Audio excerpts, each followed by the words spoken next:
자, 이제 두 번째 얘기인데 요 얘기만 하면 제 얘기 다 한 거예요, 오늘. 자, 두 번째는 스트레스 앤 리듬이 다릅니다, 우리말이랑. 자, 한번 말해볼게요. 첫 번째 위에 있는 문장, 시작. 안녕하세요. 자, 다시 한번. 안녕하세요. 처음 봤으니까 이렇게 인사한다고 생각하고, 시작. 안녕하세요. 제가 지금 들으니까 여러분들이 뭐라고 하셨냐면, 안녕하세요 그러셨어요. 이 중에 어떤 분도, 안녕하세요. 안녕하세요. 안녕하세요. 하신 분 없어요. 다 똑같이, 안녕하세요. 5박자로 말했어요. 아니라는 한 음절에 한 박자로 말씀하셨어요. 그래서 5박자가 됩니다. 우리나라 말은 음절, 소리가 날 때마다 한 박자씩 됩니다. 그러니까 문장이 길어지면 그만큼 말할 때 시간이 오래 걸려요. 시간 강사는 오늘 저처럼 빨리 말하면 좀 더 빨라지겠지만 실제로 오래 걸립니다. 왜냐하면 우리나라 말은 음절, 전문 이때 나오는데 음절 박자 언어이기 때문에. 근데 영어는요, 한번 해볼게요. 아래 있는 문장, 시작. Nice to meet you. 지금 여러분들이 뭐라고 하셨냐면 nice to meet you 그랬어요. 자, nice하고 meet에만 왜 강세를 주셨어요? 그쵸? nice하고 meet에 강세를 주셨어요. nice to meet you. 두 박으로 하셨어요. 우리말처럼 한다 그러면 nice to meet you 이렇게 하셨었어요. 그랬잖아요. hello, nice to meet you. 이게 콩글리시예요. 콩글리시는 hello, how are you, fine, thank you, and nice to meet you. 이게 콩글리시예요. 근데 이거가 발음의 문제가 아니라 얼만큼 음절을 여러분들이 갖고 하느냐 문제예요. 스트레스 앤 리듬이 있느냐 없느냐 문제란 말이에요. 솔직히 우리끼리 얘기지만 반기문 총장님도 발음은 조금 너무 멋있어요. 너무 멋있어요. 짱이에요. 왜요? 그분은 한국에 사신 분 아니잖아요. 미국에 사신 분 아니잖아요. 한국에서 공부하고 가신 분이지. 그분이 발음이 미국 사람이랑 똑같아야 된다고 누가 그랬어? 지금은 글로비시 시대예요. 커뮤니케이션이 중요하고 소통만 되면 됩니다. 이게 무슨 미국 사람이랑 똑같이 하는 거 촌스러운 거예요. 지금 외국에 나가잖아요, 여러분. 한국 사람인데 영어를 소통 잘하는 정도로 잘해야 존경받습니다. 저 사람은 자기 나라 마더텅이 있는데 그것도 잘하네? 이래야지 엘리트지. 영어만 잘하면 인정 못 받아요. 그럼 그 사람 교포잖아요. 그 교포들이나 미국이나 영국 사람들이 저 학교 다닐 때 보면 맨날 부러워해요. 야, 너네 이게 국어잖아. 넌 이게 국어잖아. 자기들은 배울 필요성도 못 느끼고 그래서 오히려 자기네 나름대로 컴플렉스가 있습니다. 발음의 문제가 아니고요.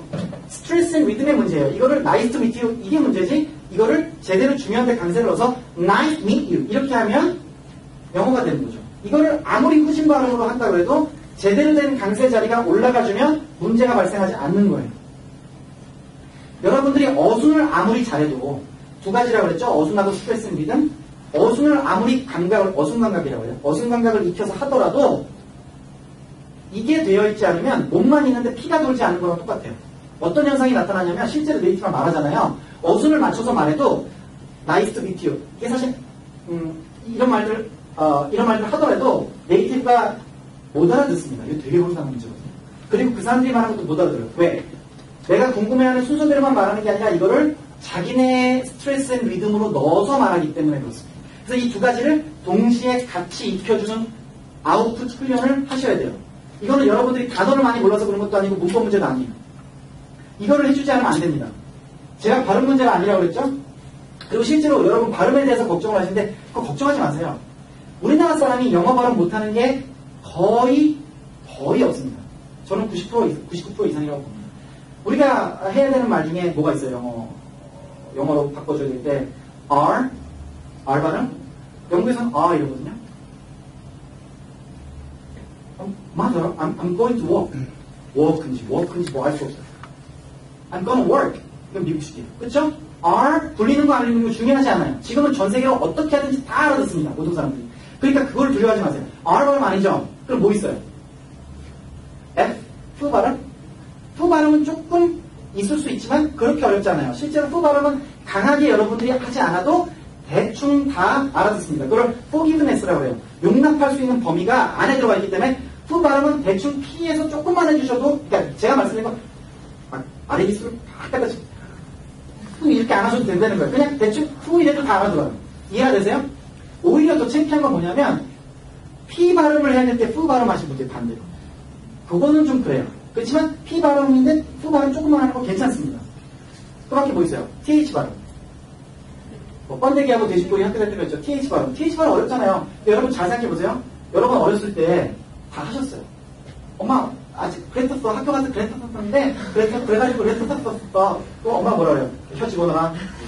그래가지고 이런 거 들어간 것뿐이지 원래 잘해. th 발음도 사실 혀를 많이 내리는 게 아닙니다. 이거 리바이벌이나 우리가 가는 크리스천 클래스에서 발음 공부를 다 해요. 하면서 스트레스 리듬 해요. 왜냐하면 기본적인 발음 자체가 완전히 잘못되어 있는 거는 잘못된 겁니다. 이걸 어떻게 예쁘게 해가지고 혀를 꼬아가지고 그러다 병원 가셔야 돼요. 그 필요 없어요. 아시겠죠? 그래서 발음 문제가 아니다. 스트레스 리듬 문제다라는 얘기예요. 그래서 우리말은 syllable time language, 음절 박자 언어라고 그러고 영어는 stress time language라고 합니다. 강세가 있는 곳에 박자가 일어난다. 그러니까 문장이 아무리 길어도 박자 있는 곳에만 박자가 나기 때문에 시간이 더 단축될 수도 있는 거고요. 우리말은 단어가 많으면 시간이 오래 걸릴 게 당연한 거고. 그렇죠? 그렇게 됩니다. 한번 해볼게요. 하기 전에 그럼 선생님 어느 단어에 강세가 들어가나요? 이거 궁금하시잖아요. 다 물어보세요. 그래서 우리 정치학 연구소에서 정했어요. 명사, 동사, 형용사, 부사, 의문사, 지시사라는 데 강세가 들어갑니다. 나머지 안 들어가요. 그거 못 외우잖아요. 도대체 뭐가 뭔가요? 그래서 이렇게 정리했었어요. 명동, 형부, 의지. 어디가 올라가는 거지? 그럼 명동에는 형부를 의지하면 된다. 이렇게 했어요. 근데 이것도 어려워. 도대체 형부 언제 형부 전화도 안 받고. 그러니까 모르겠는 거야. 그래서 아까 전에 되게 좋은 답 하셨어요. 이거 남자분께서. 벌써 스마트하시네. 아까 얘기하셔서 딱 답을 했어요. 어떤 거냐면 이렇게 말합니다. 이제는. 중요한 곳에 강세가 있다고 말합니다. 내용을 담고 있는 중요한 말에 강세가 있습니다. 그 이유는 왜 그러냐? 당연히 중요한 말이니까 세게 말해야 될 거 아니에요. 그러니까 올라갈 수밖에 없는 거예요. 그러면 그냥 웬만하면 자기가 알아서 들어도 되는 건 내려가게 돼 있습니다. 이 영어의 스트레스 앤 리듬이라는 거는 어떤 스타일로 나타나냐면요. 우리말은 이렇습니다. 우리말은 외국 사람들이 들으면 따따따따따따따따따따따따 자기가 중요한 건 딱 한번 올려 따따따따 이렇게 가게 돼 있어요. 외국 사람들이 막 따따따따따따 이런 느낌으로 들린다고 합니다. 그런데 영어는 이렇게 들립니다. 근데 이렇게 말하면 다들 잘 안 하다는 뜻이나 봐요. 아는데 그렇게 인정하지 않고 내가 열심히 노력할 생각이 안 드시나 봐요. 그래서 제가 이렇게 설명을 드릴게요. 중국말은 어떻게 합니까? 이수근 씨가 굉장히 잘하던데요? 깜짝 놀랐어요. 저는 완전히 중국말 네이티브인 줄 알고 한참 듣다 보니까 이상해. 그런데 이분이 뭘 잘하는 겁니까? 성조 흉내를 잘 내는 거죠. 중국말 스트레스 앤 리듬은 기가 막히게 한단 말이에요. 여기서 막 하는데 들어보면 한국말이 있어요. 근데 이게 중국말의 그 억양 강세 느낌을 정확하게 표현해요. 제가 확실하게 말씀드릴 수 있는 거는 중국말 어순 공부만 하면 스트레스 앤 리듬 훈련은 중국말로 잘 돼 있어요. 흉내를 너무 잘 내요. 근데 왜 우리는 영어는 그렇게 흉내 내려고 하지 않았어요? 이수근 씨보고 영어로 하라 그러면 더 못할 거예요. 왜? 영어도 중국말처럼 스트레스 앤 리듬이 있는데 성조가 있는데 쉽게 말하면 왜 안 하냐? 말만 어순에 맞춰서 잘 또박또박 한다고 되는 게 아니고 그거를 중국말로 오르락내리락 하는 게 있는 것처럼 중국 스타일이 이거는 중국 스타일 여기는 장난 아니에요. 네. 이거는 영어 스타일이 있는 거란 말이에요. 그 스트레스 앤 리듬을 인정해 주시고 훈련을 같이 해주셔야 되는데 그것도 가르쳐주는 데가 전국에서 거의 없어요. 정처럼 원래 원주예요. 굉장히 중요해요. 그래서 여기서는 그 훈련을 같이 시키면서 어순을 잡아드립니다. 그렇게 해야지만 내 영어가 돼요. 희한하게. 저희가 따로따로도 해봤어요.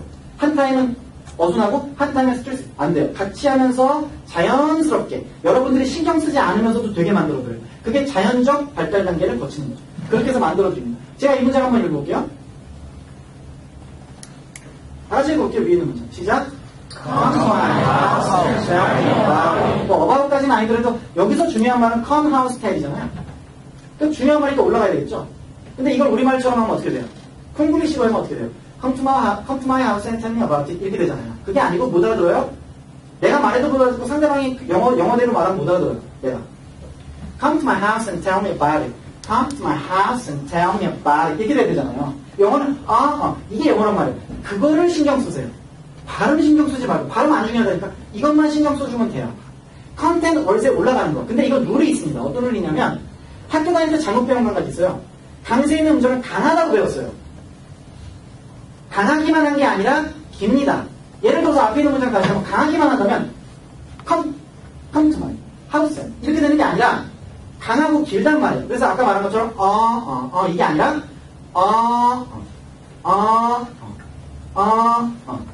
올라갈 때 강하고 길게 가요. 내려갈 때는 약하고 짧게 가고요. 이것이 일정한 간격으로 계속됩니다. 그래서 come to my house and tell me about it. 이렇게 이거를 흉내내실 수 있어야 돼요. 흉내라고 말하면 웃긴데 그게 스트레스 리듬이 절반 이상 차지하기 중요한 거예요. 그래야지 영어가 됩니다. 한번 해볼게요. 위에 있는 문장을 그냥 우리말처럼 생각하지 마시고요. 이게 당연히 들어가야 된다 생각하시고 시작. Come to my house and tell me about it. 이거를 좀 천천히 말하는 사람도 있고 길게 말하는 사람도 있는 거예요. 그 차이예요. 그게 나한테 자연스러워져야 리스닝도 되고 내가 말할 때 상대방이 알아듣게 되는 거죠. 한번 이 문장으로 연습을 해볼게요. 제가 오늘 여러분들한테 정말 아무한테나 드리는 선물 하나 줄텐데 거기 요거 있죠. 한번 들어볼게요. 요거 그 정출에서 발견한 최첨단 어학비 요거 공짜로 오늘 드릴게요. 끝나고 나가셔서 못 푸셔도 마음대로 하세요. 이거 요렇게 해볼게요. Come to my house and tell me about. 이거 땡기면 쫙 천천히 강하고 길게 늘어나죠. 긴 다음에 쫙 줄어요. 그죠? 해볼게요. 이렇게 되잖아요. 그죠? 자, boys like girls가 있습니다. 그러면 이게 무슨 소리예요? 소년들은 어떤다고요? 소년들은 직독직해. 정철 선생님 직독. 소년들은 좋아합니다. 소녀들을, 이건 진리예요. 이거는 뺄 말이 없어요. 그러니까 content words밖에 없죠. 그럼 세 단어가 다 올라가줘야 되잖아요. 그러면 boys like girls 강하고 길게 해주셔야 돼요. 시작. Boys like girls. 준비됐습니다. 여러분들은 위에 있는 문장을 4번 할 거고 저는 2, 3, 4번 문장을 할게요. 위에 있는 문장 4번 해주세요. 시작. Boys like girls. Boys like girls. Boys like girls. The boys like the girls. 됐어요. 자, 위에 있는 문장은 우리말식으로 하면 세 단어고 boys like girls 이렇게 되잖아요. 길잖아요. 근데 아래 있는 문장, 맨 아래 있는 문장은 6단어니까 우리말대로 하면 훨씬 2배로 길어야 되는데 실제로는 똑같이 3박자예요. 왜냐하면 강세 있는 데만 올라갔기 때문에 boys like girls나 the boys will like the girls나 똑같습니다. 그쵸? 자, 한번 연습해 볼게요. 여러분들은 1, 2, 3, 4를 하고 저는 1번만 할게요. 시작. Boys like girls. 다시. The boys like girls. The boys like the girls. The boys like the girls. 그쵸? 사실은 아래 있는 문장은 처음에 영어로 할 때는 약간 기초 단계에서는 내려가는 부분이기 때문에 잘 안 들리죠. 그럼 잘려서 밑부분만 들립니다. 시간이 지나면 내공이 쌓여서 아래 것도 들리죠. 그런데 실제로 내용을 이해하기에는 아래 부분은 원래 게싱한다 그래요. 게싱하면서 스토리를 이해하면서 지나가도 문제가 없습니다. 그리고 정말 우리나라에서 배울 때 왜 그런지 모르겠는데 자꾸 이런 게 시험에 나와요. 이런 게. 하나도 중요하지 않은 거. 그냥 잘라먹는 거죠. 사실 자기네도 못 알아들으면서 막 문제 내는 거예요. 근데 내용을 이해하고 소통을 하는 게 중요하고 우리는 대화를 하고 싶은 거기 때문에 중요하지 않습니다. 나중엔 다 들리게 되는 거예요. 그래서 점점점 그걸 늘려나가는 훈련을 같이 해주셔야 되는 거죠. 이것이 어순감각과 스트레스 앤 리듬입니다. 뭐라고 그랬죠? 첫 번째? 어순. 두 번째는 스트레스 앤 리듬. 이것을 가르쳐주는데 전국에서 몇 군데가 없어요. 특히나 제대로 교수법화해서 컨텐츠도 직접 만들어서 가르쳐줄 수 있는 정초학원밖에 없습니다.